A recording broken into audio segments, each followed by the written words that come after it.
Here's 10 places we almost put Israel before Palestine.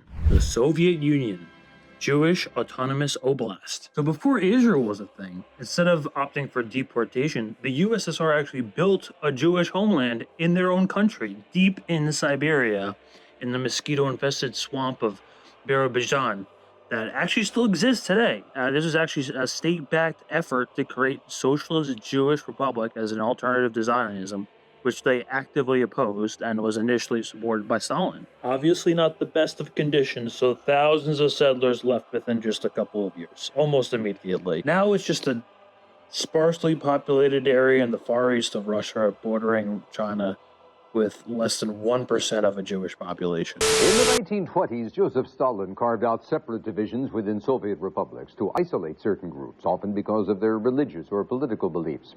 Azerbaijan was one such region created for Russian Jews, but many of the Jews who lived there refused to consider it their homeland. Their dream was to come to Israel, and Israel's IBA reports that dream came true today for some longtime residents of Azerbaijan. Attention was firmly focused on the arrival of flight SU-3075 from Kharkiv when it came to Tel Aviv's International Airport today. The 133 passengers on board had just taken the first direct flight from Azerbaijan on Russia's eastern border with China. Azerbaijan has a population of 700,000, 31,000 of whom are Jewish.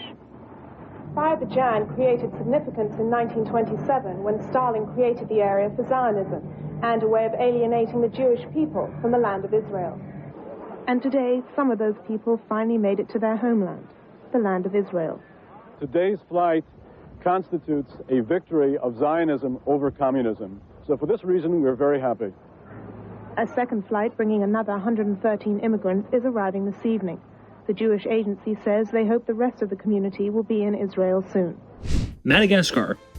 So before the Nazis settled on mass extermination, they had a Madagascar plan proposed in 1940 to ship 4 million Jews to Madagascar, where they'd be governed by the SS in an open-air prison and left to slowly die of starvation, disease, and forced labor. Now, Madagascar was actually a French pro-Nazi colony at the time, and it was technically surrendered to Germany after they lost the war. But Nazis never managed to defeat the Royal Navy, who controlled the seas at the time, and by 1942, the plan was completely scrapped. Angola. So before the Madagascar plan, Nazi Germany also considered Angola, which was a Portuguese colony at the time in Southwest Africa, independent of European rule. Of course, Antonio Salazar wasn't completely interested in an influx of refugees and risk international instability in his colony, so the idea was quickly put to rest. Niagara Falls. Yeah, so just one guy in 1825, Mordecai Manuel Noah, literally just put down a single cornerstone and declared it the Jewish homeland. That was it. That was the whole plan. He held a ceremony, he put up a big stone declaring an island of Jewish refuge named the city of Ararat, and didn't invite any Jews. Nobody moved there. Not even him. Uganda.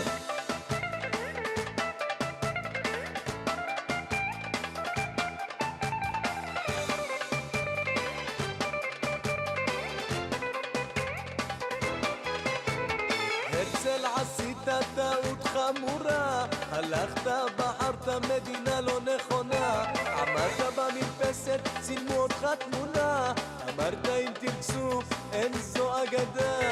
הרצל עשית החלטה לא נכונה, בפאזל ישבת, הקמת מדינה, במקום להשתזף עם קושיות בים, פותח חדשות, רואה רק בלגן. למה לא אוגנדה? למה לא אוגנדה?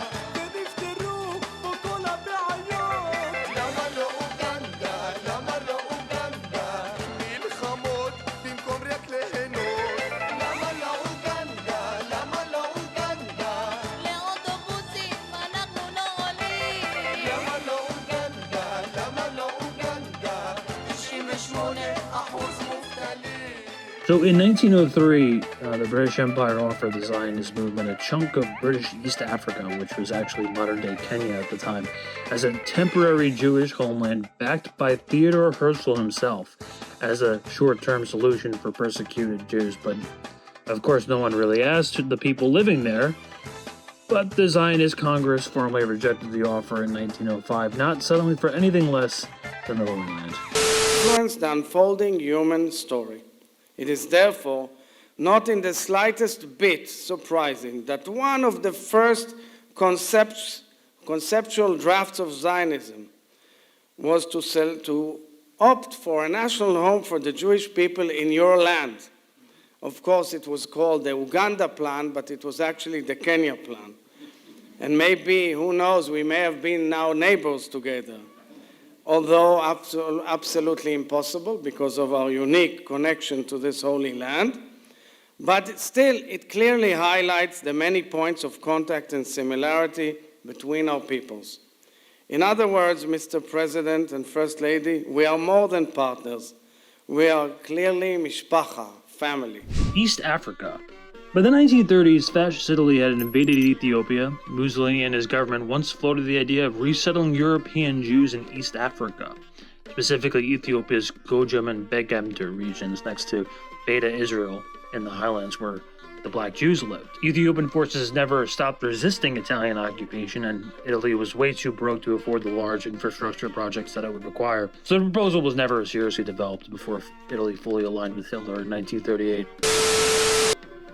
Let the Israeli society get to know us. The Ethiopian community came via Sudan and lost many dear ones along the way. It's time for us to unite. We didn't come here to fight. Guyana.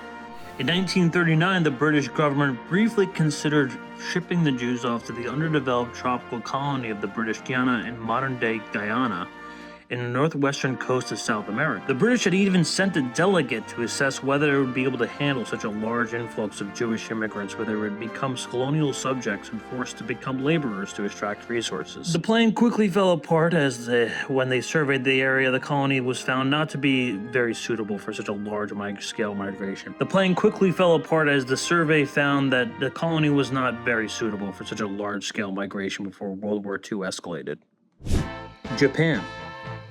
Named after the Japanese pufferfish, Imperial Japan had once flirted with the idea of what was called the Fuju Plan. Now, the Japanese didn't hate the Jews in a racial sense, but instead believed in conspiracy theories like the Jews controlling global finance. So instead of eliminating them, they decided to try to use them as a financial leverage in the puppet state of Manchuria, which is modern-day China. The idea was to create an economic colony under Japanese control while Jewish business people make money for them.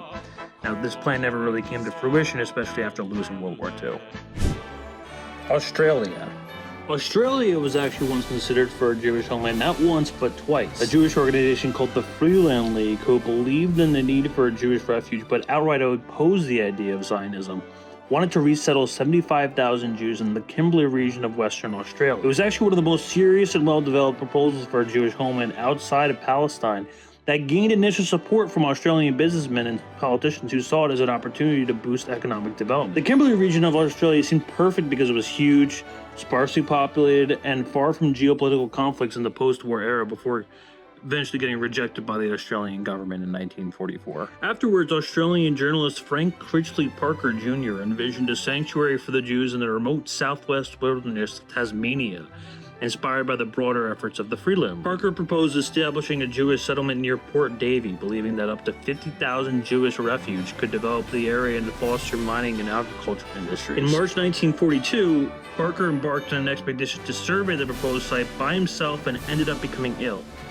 Unable to signal for help, he died in his tent, surrounded by his plans and notes for the new settlement, only to get discovered later. Alaska.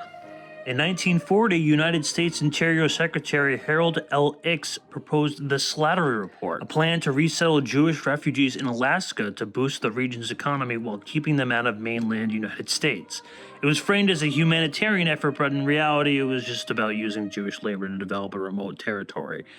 President FDR knew sort of about the plan, but never really pushed for it. Congress quickly shut it down.